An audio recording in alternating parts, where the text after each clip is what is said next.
Masih ingat aktor Revaldo? 3 kali terjerat narkoba, kini selesai jalani rehabilitasi, begini kabarnya.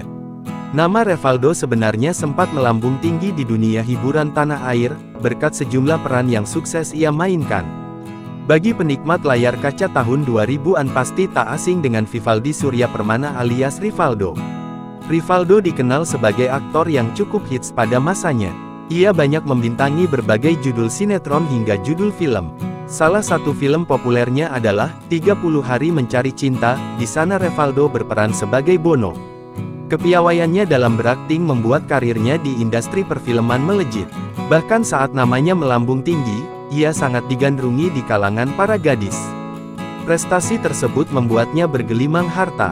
Namun sayang, itu justru tak digunakan dengan baik, dan membuatnya tersandung kasus narkoba. Tak hanya sekali, ia bahkan sampai 3 kali tersandung kasus narkoba. Terakhir ia tersandung kasus narkoba pada Januari tahun 2023. Kini kabar terbarunya Revaldo sudah selesai menjalani proses rehabilitasi di Lido.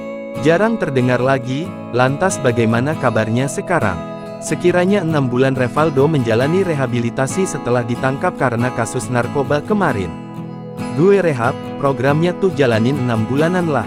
Sisanya saling bantu orang lain, lah, ujar Revaldo di kawasan Kuningan, Jakarta Selatan, Jumat tanggal 26 Januari tahun 2024. Setelah kembali tersandung narkoba untuk ketiga kalinya, Revaldo menatap tahun 2024 ini dengan penuh semangat untuk kembali berkarya. Download Tribun X sekarang, menghadirkan lokal menjadi Indonesia.